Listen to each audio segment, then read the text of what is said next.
Pero bueno, mira, en esta ocasión tenemos un caso muy delicado, hablando de un tema en el cual pues San Luis Potosí se ha visto marcado a nivel nacional e internacional por estos casos de pederastia. Lamentablemente, hace unas cuantas horas se acaba de denunciar un caso más de pederastia relacionado con sacerdotes. Doctora, te invito por favor para que pongamos atención a esta nota en casa también y al regresar vamos a platicar al respecto. Adelante.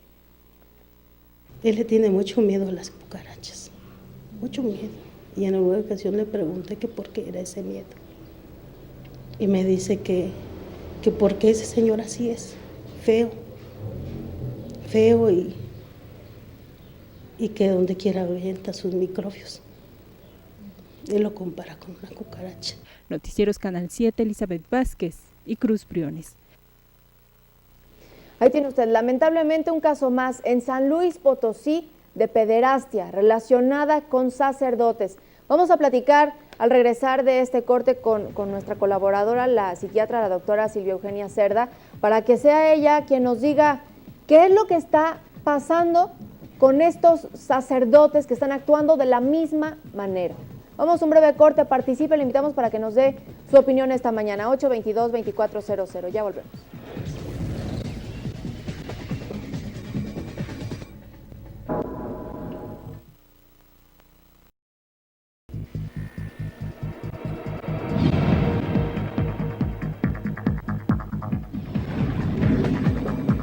Mira, estamos ya de regreso para platicar, para que nuestra colaboradora nos oriente, nos diga a lo mejor de alguna manera qué es lo que está pasando en nuestra sociedad, qué es lo que está pasando con estos sacerdotes. Doctora, una vez más, en San Luis Potosí, este caso de pederastia, que bueno, de ninguna manera me da gusto, pero sí que la gente se anime a denunciar, porque sabemos que nuestros sacerdotes eran pues la imagen divina que teníamos, no podíamos por cultura, por religión, por educación, atrevernos a denunciar a un sacerdote. Afortunadamente ahora, bueno, se está dejando eso atrás y está pasando todo esto. ¿Qué es lo que está saliendo a la luz? ¿Cuántos casos más no habrán que no se animan a denunciar o que siguen amenazados? Vamos a iniciar, por ejemplo, observábamos, escuchábamos la declaración de esta mamá, de esta madre de familia, en donde nos repite una vez más la misma situación que el padre, que ya le habíamos presentado de forma anterior. Hablamos que se gana la confianza de los niños, de los papás. Eso quiere decir que se ganan la confianza estos sacerdotes de los papás para que dejen a sus niños irse a viajes. ¿Qué es lo que pasa en la conducta de estos agresores? ¿Siempre es la misma o qué pasa? Sí, bueno, recordemos que sí, aunque los sacerdotes nosotros los tenemos como figuras de autoridad religiosa, siguen siendo seres humanos. Entonces, seres humanos que tienen un puesto de poder.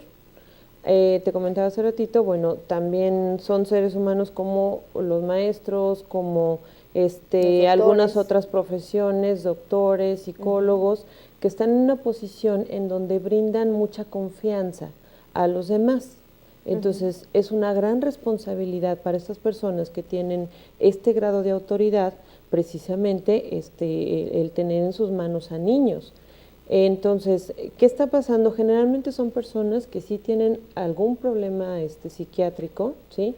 Sí hay una definición para eso, se llaman parafilias, el que un niño genere esa excitación, esa emoción en un adulto, es un trastorno, una enfermedad. Claro, porque nos damos cuenta a simple vista de estos problemas y decimos, ¿cómo es posible? Como sociedad, yo creo que es lo que más nos duele, que abusen de los niños, que los maestros, que los sacerdotes abusen de la confianza, pero nos ponemos a señalarlos, nos ponemos bueno, reaccionar de ciertas maneras, pero también ellos tienen o deben de traer algún problema psicológico, a lo mejor desde la infancia, ¿no? Probablemente. Entonces, aquí lo que hay que cuidar precisamente en los niños, ¿sí? Me decías, bueno, ¿cómo le hacen? Ya por el simple hecho de tener un puesto de poder, de autoridad, generan confianza. Entonces, muchas veces, bueno, pues les dejas a tus hijos, los menores, bueno, con toda la confianza del mundo. Claro. Sin embargo, cuando ocurre este tipo de abusos, ¿cómo nos podemos dar cuenta? Los niños inmediatamente cambian su conducta, empiezan a ser más callados, pueden empezar a poner pretextos o pueden decir, es que me duele la panza y no quiero ir, no sé, a la iglesia, o no quiero ir a la escuela, o no quiero ir al viaje porque pues, me duele la panza o me duele la cabeza. Síntomas muy, muy vagos, porque ellos no quieren decir lo que realmente está pasando, precisamente porque comienzan a amenazarlos, es que tú vas a ser responsable si dices algo, porque pues le voy a hacer daño a tu hermanito, o a tu mamá, o a tu papá. Eso es una conducta que tratan ellos de mantener en silencio al niño. Claro. Y los niños son muy inocentes, son niños que realmente no tienen ninguna malicia y realmente piensan, es que si no lo hago van a matar a mi mamá, van a hacerle daño a mi hermanito, entonces los niños realmente están atrapados en ese sentido. Claro, y es que qué difícil que este individuo, este sacerdote, haya aprovechado o se haya valido de amenazar a este pequeñito. Escuchábamos la declaración de la mamá, que a mí se me hizo un nudo de la garganta. Increíble que la mamá diga, es que mi niño se está sacrificando por mí, porque este sacerdote amenazó con quitarme la vida si él no cedía a hacer lo que él quería. Entonces también, qué duro para los papás, ¿no? ¿Cómo reaccionar o cómo llevar este proceso? De por sí ya necesita atención el pequeñito, pero yo digo que también los papás para poder salir adelante. Decía la mamá que le destrozó la familia esta persona. Sí, exactamente. Entonces, ¿qué se tiene que hacer? Bueno, dejar la cuestión del abuso a las autoridades y enfocarse en el niño. O sea, el niño en este momento necesita que le crean, que realmente crean su historia, vean lo que está pasando con él, porque algunos casos que me han llegado a la consulta, lo más traumatizante para un niño es que me dices que le dije a mi mamá y no me creyó la primera vez. Por cuestiones de vergüenza, por lo que sea. Pero lo importante es que en ese momento que el niño dice las cosas, la mamá entienda que fue algo que está fuera de su control y que en ese momento le ponga atención al niño, que le ponga toda la atención al niño, le crea y ella no se muestre temerosa o no, simplemente enfocarse al niño. Claro, en este caso pasaron 2 años, 2 años para que esta familia se diera cuenta del abuso que estaba sufriendo su pequeñito. A lo mejor desde el principio que hubiera visto algún cambio de conducta, ¿qué se puede hacer para que todos los papás en casa sepan, todos los papás que, bueno, de alguna u otra manera están cercanos no solo con sacerdotes, sino hablamos con médicos, hablamos con profesores, familiares, claro.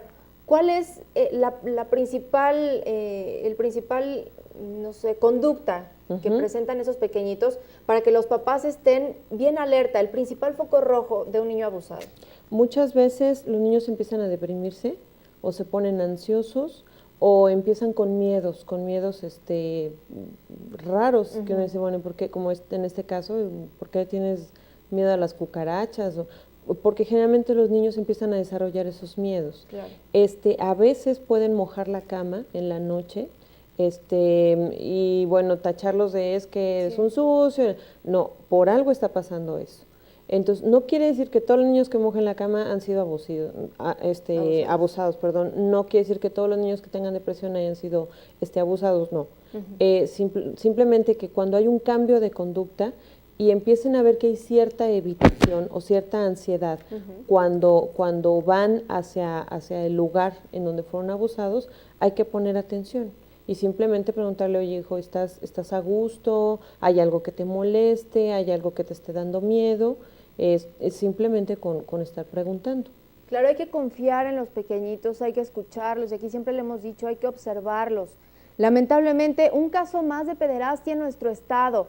Ojalá y esperemos que las autoridades actúen como se debe. Ya hay una denuncia, no se detuvo a este sacerdote, no sabemos el por qué, sigue en la calle para que esté usted también muy, muy alerta. Ahora, se habla en temas de religión, a lo mejor no me quiero meter mucho, pero es algo físico y natural del ser humano. Se habla del celibato. Esto quiere decir que sacerdotes, que monjas no pueden tener ningún tipo de acercamiento sexual, de relaciones sexuales, pero sabemos que es una necesidad física del ser humano. Esto quiere decir que de esta manera a lo mejor los sacerdotes están satisfaciendo esta necesidad. ¿O qué es lo que pasó? ¿Tú estarías a favor o en contra de esta situación, doctor? Bueno, es difícil, ya nos metemos en caminos ahí un poquito espinosos. Sin embargo, volvemos a lo mismo. Son seres humanos, son personas. Hay maneras psicológicas de poder desviar este impulso sexual hacia otras actividades. Grandes personajes que hemos visto dicen, bueno, pues la Madre Teresa de Calcuta, no sé, varios personajes, Buda, todo eso que dice, bueno, ¿y qué pasa con ese instinto sexual? ¿Qué pasa? Bueno, hay muchas maneras de derivarlo y las personas, ya que tienen mucho proceso mental, que están muy estudiadas, que están muy avanzadas espiritualmente, logran, se llama, sublimar este tipo de impulsos. Entonces, dirigen toda su energía en otras actividades que les satisfacen. Claro, y muy relacionado, mira, Rafael Palacios, de la Colonia General y Martínez, nos dice que él opina que mientras siga el celibato, se van a seguir dando este tipo de casos de pederastia por parte de los sacerdotes. Ahí está la opinión de la ciudadanía. Habrá que, pues, estar también al pendiente. Y sabe que, sobre todo, aquí sabemos y siempre le decimos, no son todos, pero lamentablemente sí hay casos, y esto lo hacemos a modo de alerta para que usted esté muy al pendiente. No son todos los sacerdotes, hay unos que de verdad mis respetos y merecen todo nuestro reconocimiento y confianza, pero muy atentos, por favor, papás. Mira, doctora, también nos llama Pablo Garza García del Paseo, un comentario muy, muy interesante. Nos dice, el profesor de Biblia del Paseo, él dice que la mayoría de los sacerdotes son homosexuales y por eso buscan la salvación. Él trató con el padre Córdoba y afirma que sí tenía otras tendencias sexuales. Era un individuo, además, muy soberbio. Estos son a lo mejor algunos comportamientos o indicios en la conducta que puedan, pues, llamar nuestra atención. Volvemos a lo mismo. Son seres humanos y ahorita estamos muy enfocados por todo lo que está pasando hacia la figura del sacerdote. Sin embargo, podemos tener al sacerdote muy lejos y puede haber alguna persona, algún familiar cerca del niño. En la propia familia. Que exactamente, y realmente la mayoría de los casos de abuso se da con personas de la misma familia, y esto es más grave aún. Entonces, somos personas, ¿sí? Pero sí los sacerdotes requieren de cierta preparación para llevar este oficio, así como los maestros, así como los doctores, así como toda profesión, requieren de una preparación. Entonces, sacerdotes que están bien preparados, que logran esta sublimación, que logran desviar toda esta energía en cosas productivas, bueno, son los sacerdotes que, como dices, mis respetos, y las madres también, que son nuestros respetos hacia ellas, y bueno, son excepciones.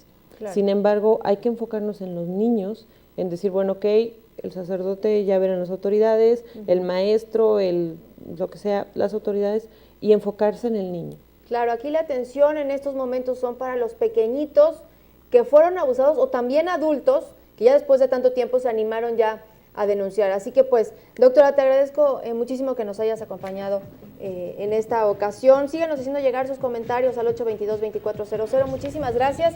Pues nos vemos dentro de 15 días. Gracias. Muchísimas gracias. La doctora, la psiquiatra Silvia Eugenia Cerda. Vamos a un breve corte, acompáñenos, ya regresamos.